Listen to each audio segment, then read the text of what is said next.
As Umhleli Foundation, we chose the Lion's Head ngoba i-lion displays courage, strength, focus, resilience, endurance, leadership.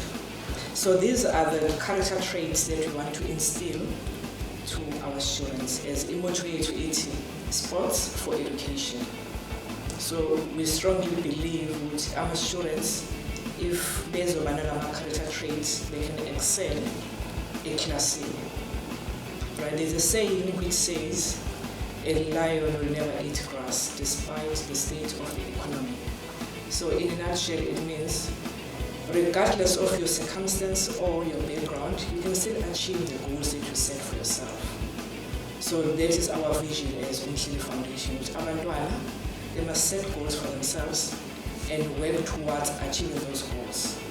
So we're going to design our sporting programs that will align with these characteristics in the near future. Most of our students, they come from different backgrounds and disadvantaged backgrounds, to say. So it's full to maybe kubela, from our background are right, to say private schools. Banga feel but different.